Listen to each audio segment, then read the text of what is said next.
अब न्यायाधीशों की क्या होगा, आपका जो मुख्य न्यायाधीश नहीं है, एड हॉक कब होंगे, जब न्यायाधीशों की जो कोरम है वो पूरा ना हो रहा हो। अभी फिलहाल तक सुप्रीम कोर्ट में, भविष्य में हाई कोर्ट में भी होंगे, भविष्य में वो हाई कोर्ट में भी होंगे। आगे लिखेंगे आर्टिकल 128, आर्टिकल 128 ये कहता है सुप्रीम कोर्ट, जो सुप्रीम कोर्ट है आपका, सॉरी ऐसे नहीं, अच्छा शब्द क्या हो सकता है इसलिए हाँ लिख सकते हैं, सुप्रीम कोर्ट हाई कोर्ट के अवकाश प्राप्त, हाई कोर्ट के अवकाश प्राप्त, यानी अवकाश प्राप्त बोलते हैं जो रिटायर हो चुके हैं, अवकाश प्राप्त न्यायाधीशों को, न्यायाधीशों को न्यायाधीशों को सुप्रीम कोर्ट, ऐसे लिख रहे हैं, सुप्रीम कोर्ट में नियुक्त किया जा सकता है। कहां पर, सुप्रीम कोर्ट में नियुक्त किया जा सकता है, किया जा सकता है, ऐसा नहीं कि करेंगे, इसलिए लिख रहे किया जा सकता है।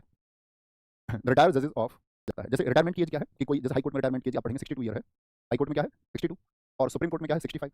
ये लोग तो रिटायर हो जाएंगे इतनी एज पे, आप कहेंगे हाँ ये भी रिटायर हो जाएंगे, ये भी रिटायर हो जाएंगे। अब सीजीआई चाहते थे कि नहीं, ये जो व्यक्ति हैं ये बहुत अच्छे जज थे, या ये भी बहुत अच्छे जज थे, तो क्या इनको अपॉइंट कर दिया जाए। हाँ अपॉइंट कर सकते हैं, यानी अतिरिक्त सेवाएं इनकी ली जा सकती हैं, लेकिन किस मोड पर, रिक्वेस्ट मोड पर। ये जरूरत किसकी होगी, ये खुद कहेंगे हाँ मैं तैयार हूँ, तो सीजीआई इनसे रिक्वेस्ट मोड पर बोलते हैं, ऐसे नहीं कि जबरन जाकर के भाई आपको अपॉइंट किया जाता है, आपको काम करना पड़ेगा। तो कैसा मोड होगा बताइए एक बार, तो एक इनको ये बोलेंगे कि भाई आपको सर्वोच्च न्यायालय को आपकी आवश्यकता है और आपकी अतिरिक्त सेवाएं जो है वो सर्वोच्च न्यायालय चाहता है, तो किस मोड पर होगा, रिक्वेस्ट मोड पर, जबरन नहीं होगा, इसलिए मैंने बोला किया जा सकता है।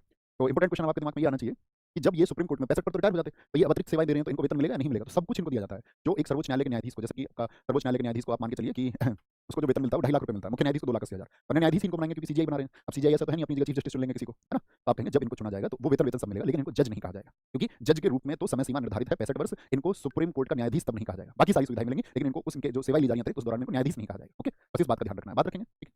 अगली बात क्या होगी, अब आते कि भाई जब इन्होंने कोई ऐसा दुर्व्यवहार कर दिया या कदाचार कर दिया तो उसको सिद्ध कौन करेगा, तो सिद्ध करने के लिए कमेटी बनाई जाती है, ऐसा नहीं कि ऐसे ही बोल देंगे कुछ भी। तो क्या बोलेंगे, सिद्ध कदाचार क्या होना चाहिए, फर्स्ट प्रूव होना चाहिए, पहले इसको सिद्ध किया जाएगा तभी हटाया जाएगा, पहले सिद्ध होना चाहिए, पहले इसको प्रूव करना पड़ेगा, पहले सिद्ध होना चाहिए, और जो सिद्ध करेगी इसको वो एक समिति करेगी जो प्रूव करेगी, और ये समिति किन लोगों से मिलकर बनी होगी, इसमें 3 लोग होते हैं समिति में, एक तो कौन होंगे, एक तो होंगे आपका chief justice of India, chief justice of India, और चीफ जस्टिस ऑफ इंडिया ही इसके अध्यक्ष होते हैं समिति के। न्यायाधीशों को हटाने के लिए पूछ लेगा, जो समिति बनती है उसके अध्यक्ष कौन होते हैं, तो चीफ जस्टिस ऑफ इंडिया होते हैं, और इसमें जो दूसरे होते हैं वो होते हैं हाई कोर्ट के जज, हाई कोर्ट से एक जज होते हैं, जज वही होंगे जिनको सुप्रीम कोर्ट आके जो आपका चीफ जस्टिस ऑफ इंडिया चुनेंगे, है ना, और तीसरे होते हैं एक आपका पारंगत न्यायविद, पारंगत न्यायविद, पारंगत का मतलब होता है कोई भी व्यक्ति जो आपका एक्सपर्ट हो, एक एक्सपर्ट ज्यूरिस्ट होते हैं, एक्सपर्ट ज्यूरिस्ट होते हैं, ठीक है। हाई कोर्ट के जज होंगे, तीन लोगों की समिति बनेगी, वो कहेगी कि भाई इन्होंने जो है कदाचार किया है, उनका कदाचार क्या हो गया है वो प्रूव हो गया है, बात क्लियर है। सर आपने भी बताया है कि प्रेसिडेंट को वेतन नहीं घटाया जा सकता, लेकिन आपने अभी बोला कि आर्टिकल 360 में घटाया जा सकता है। दोस्त जब देश में वित्तीय आपातकाल लगेगा, अभी आपको आपातकाल पढ़ाया नहीं है दरअसल में, लेकिन आप एक बात बताइए, वित्तीय आपातकाल मैंने पढ़ा है आपको सारा, हाँ पढ़ा चुका, राष्ट्रपति में पढ़ चुका आपातकाल। तो मैंने आपको एक बात बताया था वित्तीय आपातकाल में क्या होता है, तो लगता क्यों वित्तीय आपातकाल, आप एक बात सोचिए, जब देश के पास फंड नहीं बचा हो और देश के पास जब पैसा ही नहीं है तो कहां से देंगे। वित्तीय आपातकाल का मतलब तो ये हो गया ना, सारी संस्थाएं देख लेंगे जो कर्जा देती है वो भी देख लेंगे, ये देश जो है सर्वाइव नहीं कर पाएगा, तो वो भी हमको पैसा नहीं देंगे, तो फिर हमारे पास पैसा आएगा कहां से, अगर हमारे पास पैसा आ जाता तो वित्तीय आपातकाल थोड़ी ना लगता। यानी कि देश में पैसा ही नहीं है, धन ही नहीं है, तो इस स्थिति में क्या होगा, वेतन तो घटाने पड़ेंगे ना, पढ़ाने पड़ेंगे नहीं पढ़ाएंगे। जी भैया पढ़ाया जा चुका, हाँ मैंने तीनों आपातकाल आपको पढ़ा दिया, राष्ट्रीय आपातकाल भी आपको पढ़ा दिया है, राष्ट्रपति शासन भी, प्रेसिडेंट में जिन साथियों ने नहीं पढ़ा है, जहां पे हमने राष्ट्रपति की शक्तियों को पढ़ा वहां पर पढ़ना आप, ओके पढ़ा चुके हैं, आते हैं वापस। ये बात क्लियर है, ये आधार होंगे, 2 आधार होंगे। अच्छा जब इसको साथ ही हटाना है सिद्ध कदाचार, तो याद रख लेना किसी भी सदन से शुरू कर सकते हैं इसको, लोकसभा से या राज्यसभा से, किसी भी, देखो इसको कभी भी आप वो राष्ट्रपति को हटाने के लिए कौन सी प्रक्रिया होती है जो हमने पढ़ी थी आपका, ये भी आप बताइए किस आर्टिकल में पढ़ी थी। तो राष्ट्रपति को हटाने के लिए होता है महाभियोग, मैंने कहा था महाभियोग राष्ट्रपति के लिए होता है, अन्य के लिए क्या होता है शब्द, पदमुक्ति, पदमुक्ति होता है, डिस्चार्ज शब्द होता है, ठीक है। तो यहाँ पर क्या बोलेंगे, रिमूवल आप इसको बोल सकते हैं, लेकिन कभी भी इसको आप महाभियोग नहीं कहेंगे, है ना, ये बात याद रख लेंगे। तो किसी भी सदन से शुरू कर सकते हैं, किसी भी सदन से शुरू, आप किस सदन से शुरू करना चाहते हैं बताओ, किसी भी सदन से शुरू कर सकते हैं, कैन बी स्टार्ट। आज आपके कस्टमर 100 सदस्य इस पे क्या करेंगे, साइन करेंगे, हस्ताक्षर होने चाहिए उनके, और राज्यसभा में अगर आप इसको शुरू करें तो 50 सदस्यों के हस्ताक्षर होने चाहिए, 50 सदस्य साइन करेंगे तभी प्रक्रिया शुरू होगी। अब जहां से भी आप चाहें, लोकसभा से शुरू कर लें, राज्यसभा से, आपकी मर्जी है। अच्छा जैसे मान के चलो लोकसभा से शुरू हुआ, तो लोकसभा में कौन है टॉपर, लोकसभा के अध्यक्ष को हम क्या कहते हैं, तो स्पीकर, आप कहेंगे भैया स्पीकर, क्या हिंदी में लिख लीजिए समझ जाएंगे आप। इसके बाद में क्या होगा, इस प्रोसीजर के बाद में जो अध्यक्ष है लोकसभा के, जिनको हम स्पीकर कहते हैं, या आपका राज्यसभा से शुरू किया तो राज्यसभा में कौन होंगे, आपका चेयरमैन होंगे, अध्यक्ष होंगे या सभापति होंगे, वो इसको एक्सेप्ट करेंगे। इतने लोगों ने साइन कर दिया, फिर इनका एक्सेप्टेंस जरूरी है, इसको ये स्वीकार करें। वैन वैन स्पीकर, स्पीकर और चेयरमैन, वैन स्पीकर और chairman must approve it, must approve it, वो इसको स्वीकार कर लेंगे। अब जैसे मान के चलो आपने लोकसभा में शुरू किया तो अध्यक्ष स्वीकार करेंगे, नहीं तो आपका अगर राज्यसभा में शुरू किया तो सभापति स्वीकार करेंगे। अब अध्यक्ष ने भी स्वीकार कर लिया तो फिर क्या होगा, विशेष बहुमत से दोनों ही सदनों में, लोकसभा में पारित होगा तो फिर राज्यसभा जाएगा, राज्यसभा में पारित होगा तो लोकसभा जाएगा, दोनों सदनों में। अच्छा ये बार-बार बोलने की जरूरत तो नहीं है मुझे, प्रोसीजर आप समझ गए होंगे। अगर मैं इसको बहुत बार-बार एक्सप्लेन ना करके आपको ये बताऊं कि क्योंकि मैं आपको ये समझा चुका हूं कि कोई भी विधेयक अगर जा रहा है तो उसके लिए पहले वो जिस भी सदन में आपको, जब हम बोलते हैं किसी भी सदन में, तो किसी भी सदन में अगर मैं लोकसभा बोल दूंगा तो आप समझ जाएंगे कि इसके बाद में राज्यसभा जाएगा, और राज्यसभा से शुरू करेंगे तो फिर कहां जाएगा, लोकसभा जाएगा। बात क्लियर है, बात क्लियर है एकदम जी। गौरव भाई बहुत अच्छे, बहुत शानदार। पवनम दीक्षित जी एकदम ठीक है। ऋतु जी आपने आंसर महाभियोग का बड़ा से आपका पारित हो गया, तो इसके बाद में जब दोनों सदनों से कोई चीज पारित होती है फिर किसके पास जाती है, तो राष्ट्रपति के पास जाएगा। तो राष्ट्रपति साहब इस पर क्या करेंगे, बात लिख लेना, राष्ट्रपति की स्वीकृति भी जरूरी है, राष्ट्रपति की जो स्वीकृति है, और राष्ट्रपति की स्वीकृति उसी सत्र में हो, इंपॉर्टेंट बात ये कही गई है इसमें, उसी सत्र में, ठीक है। यानी कि जो आपका अप्रूवल ऑफ प्रेसिडेंट है वो क्या होना चाहिए, इन सेम सेशन होना चाहिए, उसी सत्र में। जैसे मैंने आपको बताया था संसद में कितने सत्र होते हैं, तो आप सब कहोगे भैया संसद में 3 सत्र होते हैं, यानी कि जैसे एक बजट सत्र है और बजट सत्र में किसी आपका जज को हटाने के लिए प्रोसीजर शुरू हुआ, तो राष्ट्रपति के पास में, यानी राष्ट्रपति की जो स्वीकृति है वो किस सत्र में होगी, बजट सत्र में ही उसकी स्वीकृति होनी चाहिए। अगर मान के चलो उसने बजट सत्र में अपनी स्वीकृति नहीं दी तो तब क्या होगा भैया?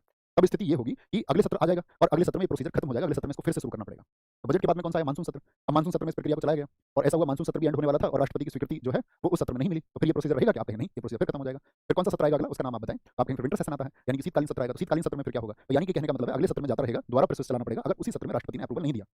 क्या बोलेंगे? Approval of president in the same session is necessary. वो अनिवार्य है, अनिवार्य है, उसके बिना काम नहीं चल पाएगा। और जब ये प्रूव हो जाता है तो फिर उनको क्या करना पड़ता है? रिजाइन करना पड़ता है, इस्तीफा देना पड़ता है। तो बहुत बार क्वेश्चन पूछेगा कि न्यायाधीश का जो इस्तीफा होता है वो किसको जाता है? ये जो अपना इस्तीफा रिजाइन करते हैं ये किसको करते हैं? रिजाइन किसको करेंगे? Resign to president. इस्तीफा किसको देते हैं? राष्ट्रपति को देते हैं। अब आपने एक प्रोसीजर समझा होगा यहाँ पर, क्या बोलेंगे? एक प्रोसीजर आपने समझा होगा कि ये कैसे हो गया आपका किसी न्यायाधीश को हटाने के लिए। तो न्यायाधीश कौन चुने जाएंगे? क्या शर्तें हैं? न्यायाधीश कितनी तरह के हो सकते हैं? न्यायाधीश हटाए कैसे जाएंगे? ये सारी चीजें मैंने आपको बताई। ये उम्मीद करूंगा थम्स अप करके मुझे एक बार बताना, बहुत अच्छे से आप लोग समझ गए होंगे। ओरिजिनल जुरिसडिक्शन किसको कहते हैं? देखो, मूल क्षेत्राधिकार से मतलब क्या होता है? मूल क्षेत्राधिकार से मतलब होता है कुछ ऐसे मामले होते हैं जिनकी सुनवाई सिर्फ और सिर्फ सुप्रीम कोर्ट में होती है। आप ऐसा नहीं अपने जिला न्यायालय में चले जाएंगे या हाई कोर्ट चले जाएंगे आप। कुछ ऐसे मामले होते हैं जिनकी सुनवाई कहाँ पर होती है? सिर्फ और सिर्फ सुप्रीम कोर्ट में, कहीं और हो ही नहीं सकती। जैसे मैं आपसे बात करूं, आपका कोई आपका कर्नाटक बनाम भारत सरकार वाद हो गया, यानी कि केंद्र और राज्य के मध्य कोई वाद हो गया, तो वो सीधे कहाँ पर सुना जाएगा? अब ऐसा तो है नहीं उसको भैया आपका अगर कर्नाटक हाई कोर्ट सुनेगा तो सीधी सी बात है कर्नाटक के पक्ष में फैसला दे देगा, तमिलनाडु का सुनेगा तो तमिलनाडु के पक्ष में फैसला दे देगा।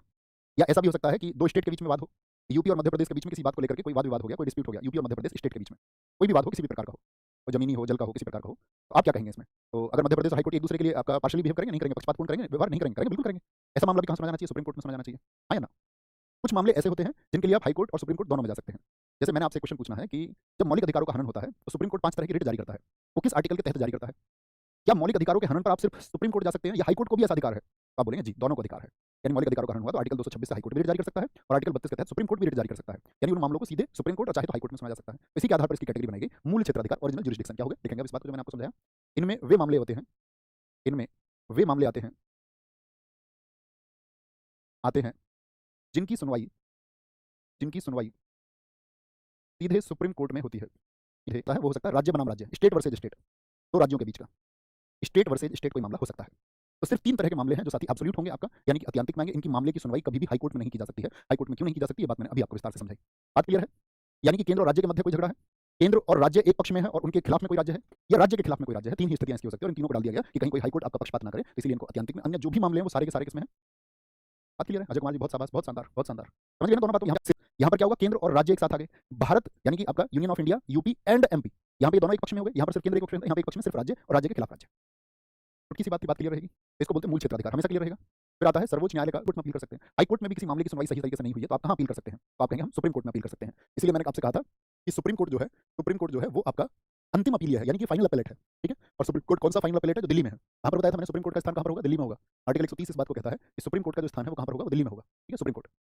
तो इसका मतलब क्या है कि अपील जो है इससे उच्च अदालत में अपील की जा सकती है, लेकिन इसके बाद में कोई अवसर नहीं बचता है। तो अपीलीय क्षेत्राधिकार जो सर्वोच्च न्यायालय को दिया गया है कि किन मामलों में अपील होगी, वो 3 तरह के मामले हैं कि हाई कोर्ट ने कोई डिसीजन सुनाया और हाई कोर्ट ने जो डिसीजन सुनाया है उसमें संवैधानिक चीजों को सही तरीके से ध्यान में नहीं रखा गया, यानी कि संविधान की जो व्याख्या है वो सही तरीके से नहीं हुई। अब आप मुझे बताएं संविधान की व्याख्या का अधिकार किसे प्राप्त है? हाई कोर्ट को अधिकार प्राप्त है क्या संविधान की व्याख्या का? आप कहेंगे नहीं। अगर कभी भी कॉन्स्टिट्यूशन के इंटरप्रिटेशन की बात आएगी, संविधान की व्याख्या की बात आएगी तो कौन व्याख्या करेगा? जैसे हम बोलते हैं न्यायपालिका की स्वतंत्रता क्या है, इस पर डिसीजन कौन देगा? सुप्रीम कोर्ट देगा। हम बोले आपसे बंधुता क्या है, या हम बोलते पंथ निरपेक्ष क्या है, ठीक है, या आपका अन्य कोई भी परिभाषा जो कौन तय करेगा? इसको supreme court, only supreme court. तो सुप्रीम कोर्ट के पास अधिकार। अब ऐसे किसी मामले में कोई हाई कोर्ट में पेच फंस गया किसी परिभाषा को लेकर के, अब हाई कोर्ट के पास अधिकार नहीं है तो वो मामला भी कहाँ चला जाएगा? सुप्रीम कोर्ट में चला जाएगा। या आपका कोई सिविल का मैटर है और किसी का जमीनी विवाद था, हाई कोर्ट ने उसके खिलाफ डिसीजन दे दिया है, वो आदमी से संतुष्ट नहीं है, तो जमीनी विवाद यानी सिविल मैटर्स में भी आदमी कहाँ जा सकता है? तब भी जा सकता है सुप्रीम कोर्ट।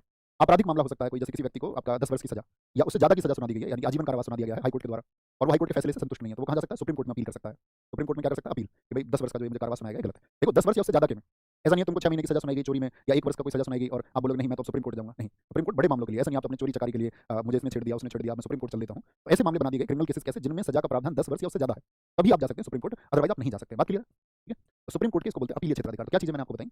पहली अपील जो होगी वो होगी संवैधानिक मामलों में अपील। कौन से मामलों में? संवैधानिक मामलों में वकील, संवैधानिक मामलों में अपील। मामलों में क्या होगी? आपका अपील होगी।